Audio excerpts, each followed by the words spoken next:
G'day everyone, we're back. We're actually in the chop shop and Chop has been busy.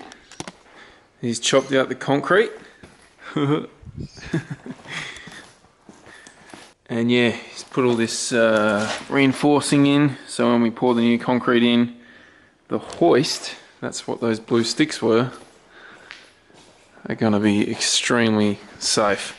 And because as you can see, that has got a taller block than this side. It's because the whole shed is yeah, on the piss. But anyway, he's got that covered. Obviously the height of the hoist on this side is going to be higher than that one, but we got to jack the cars up to get them on the hoist anyway, because they're so goddamn low. Just gave the RBM3 a clean, so I'm going to get that in now, and I'm going to be ripping the box out. I'm going to try and get that out on its own without pulling the engine out, because I've got to have a look at the clutch. I reckon it was starting to slip on the dyno. We'll pull that out again, and pretty sure I told you guys that I couldn't get the triple plate to fit because of the hydraulic slave that we had wasn't going to work. So I've just got one sorted. I'll have that this afternoon and we'll be able to put the triple plate in, and yeah, there'll be no worries at all. I also had this little jigger made up by Chop. So my intake temps were, well, they're always going through the roof. So we've made this little duct. Well, Chop's done the whole thing really. I can't say we. And we'll just put a, where are they? These things. Chuck one of these little pipes on, flexi pipes, and that'll just go straight up into the air filter, which is like about there. And you'll be surprised at how much better that'll make things. Because obviously we're going to seal off the whole duct here to the intercooler. This one goes straight to the air filter as well, and then that one goes down to the intercooler. Really need to get on top of that because the intake temps just through the roof on this car. Probably because of the amount of boost we're running. But if we can't really get on top of it, I'm going to have to go NOS. So that'll be pretty exciting. Anyway, let's get busy. The hoist isn't ready yet, so it's going to be my last time working on the ground. Alright, so after a fair bit of fluffing around on this thing, I've never tried to obviously get the G-force out on its own. Back when I had the other gearbox, I used to be able to disconnect the bell housing from the actual gearbox itself, twist that so the starter motor mould on the bell housing wouldn't hit the firewall. I'll show you, but you can't see because there's everything in the way. On the G-force, however, I can't split the bell housing from the G-force itself because it sits on an adapter plate, and that's kind of very hard to get off, especially when it's under the car. So what I'm going to have to do is rip the engine out. I was kind of hoping I wouldn't have to this time, but it's not. Honestly, it's not that hard to rip out, but it's just, is what it is. Could be worse. Let's just do it. Let's rip this thing out.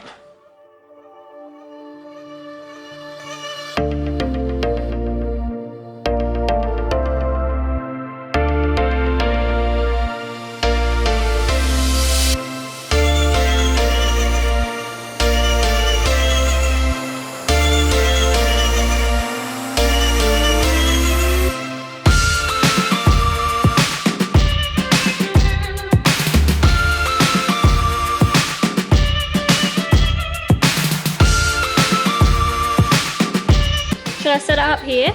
Nah, I'll do like 2 seconds. Oh. It'll be off in literally 5 seconds. 5, 4, 3, Don't drop it. 2, 1, 1, 1, 1, 0. Alright, so we got the engine out. Obviously just ripped the gearbox off. Looking at the clutch, obviously can't see the plates just yet, but they still look brand new. Obviously they should because I just put it in. There's a few marks on the bell housing which are a little bit, I don't know if you guys can see it, but this looks like dust marks. Oh, thanks Brianna. I don't know what that's about. Hopefully it's just like the breaking in dust or something, I don't know. Anyway, we're gonna rip this off now. Everything looks really good so far, but we'll find out when we pull it apart. All right.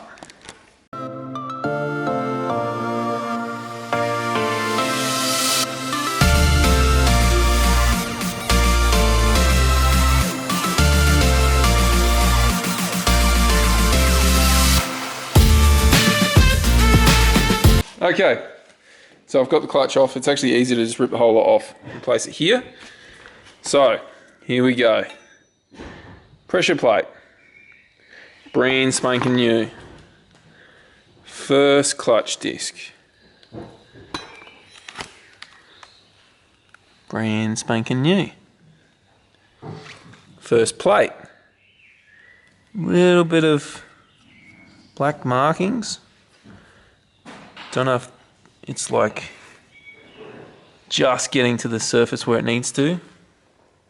I think that's almost bed in. Actually looks alright. It's probably just not bed in, that's all that is. I got a bit hot in this one, which is a bit weird. Doesn't really do anything.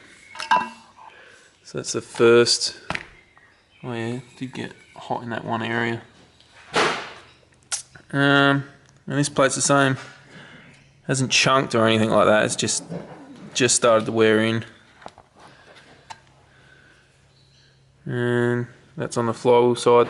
That's where that dust is coming from, obviously, on the gearbox. Cool.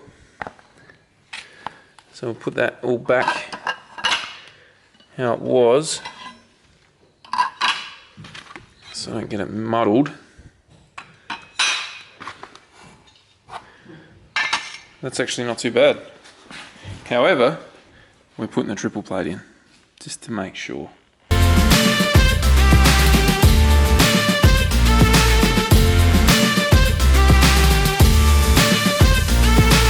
Alright, long story short, after a lot of messing around, the hydraulic slave that didn't work with the clutch kit, like the triple plate last time, I then ended up getting a shorter one, but the snout on it still sticks out too far and it bottoms out on the first clutch plate.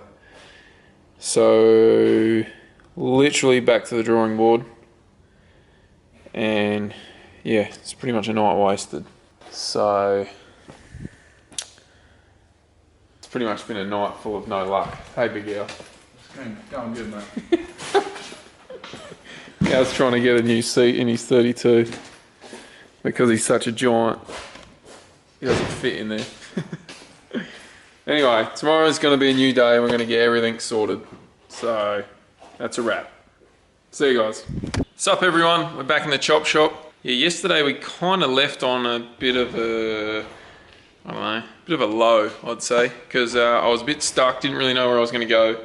But after talking to a few mates, we've worked out a solution to my clutch problem. Now, I don't endorse doing things wrong or dodgy or anything like that. This next bit may look dodgy, yet it's gonna work. So if you're ever in this position, I'd probably say that you're gonna have to do what I'm gonna do, but I don't recommend doing it. I don't know. But I'm sure as hell gonna show you exactly what I'm gonna be doing to make this work. Because in moments like these, you gotta do what you gotta do. And I'm running out of time, and I need that girl running. So to get this triple plate in, I have to modify my very expensive new hydraulic slave. Hydraulic clutch release bearing, whatever you want to call it. I just call it hydraulic slave, it's whatever. So yeah, that obviously, let's get it out of the box. So this obviously pushes the pressure plate in and out with that bearing right there. Okay, it's pretty simple. This is a slimline one compared to the one that was on there. Because the triple plate sticks out further, I have to use this one. However, this cone here, this nose cone, sits out too far and bottoms out on the first disc of the triple plate. So I've literally got to grind it back. Yeah, I could strip it apart, chuck it in a lathe, which I don't have, and get it machined down properly. Not happening, not today. Gonna chop it. Gonna chop it because I'm in the chop shop. Let's do it. Okay guys, just so you know exactly what I'm gonna be doing, I'm gonna buzz the end of this snout off exactly where this clip is. That is purely there so this does not push past it and obviously, yeah, bust the seal by going over the actual snout. So you should never get to that point anyway, really. So I'm just going to buzz that off there so it'll clear the third plate. And I also got to redo this mount where this is supposed to slide into. So normally that sits on this slide here, so it can't go back and forth. But it bottoms out with the current bracket set up. So I've got to buzz this back a bit and then obviously screw that in further and then chop the end of it off. So it's got to be done. Doesn't look right. Probably isn't going to look right me modifying it, but it's going to work, and it's going to get this RBM3 out on track for this weekend, which is coming up very close. Okay, so everything actually worked out, which is really awesome. So I've modified this pin here. I literally just took this out, grinded down this little bracket that I got made by 1110 Engineering. And yeah, so that's far enough back now. I've got all the spaces I need on the back here to adjust the hydraulic lathe out enough. And I also cut down the snout, which is, yeah, it's pretty ghetto, but it works. And now I'm actually going to change the bell housing because a few of the, that one right there, you can see there's no thread left. That's for the starter motor. So I've got 2 spare bell housings over here. I'll chuck one of those ones on. But I will be chucking a very big inspection hole in it so I can have a good old look at the clutch if I ever need to. But I'll probably put it right there.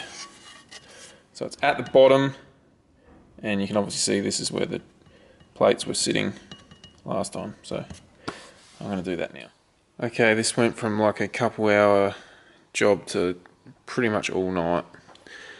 I ended up having to use banjo fittings because the triple plates literally, I don't even know how it's fitting in the bell housing, to be honest. It's gigantic and it's like so close to hitting these lines, so I've had to make the hole that goes out a little bit more modified. It was a nice gigantic circle, but yeah, don't worry, the structural part of this is still fine.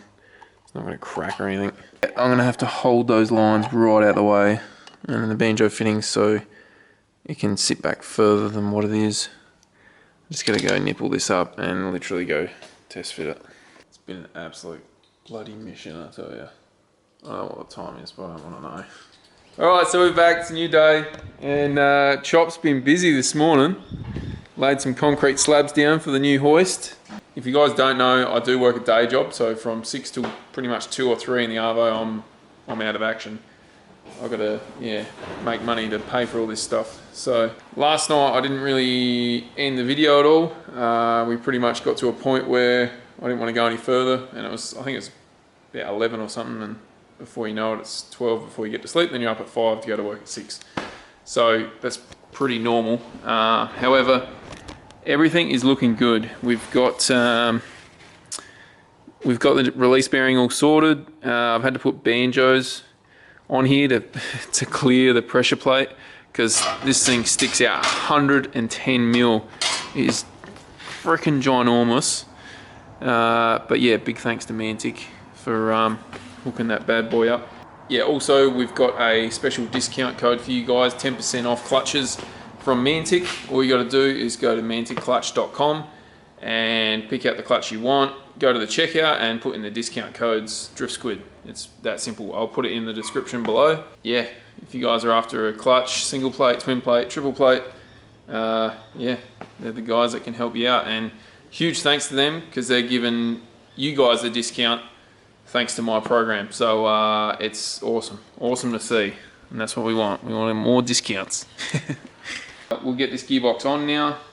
I'll clean a few more things up, but yeah, the goal tonight is to get the RBM3 running, or at least everything in there. So all I need to do is pour oil in and kick it in the guts tomorrow, because tomorrow will be the day before the big festival this weekend, and I need to make sure everything is, which it will be, but I like to double check everything. All right, let's get busy.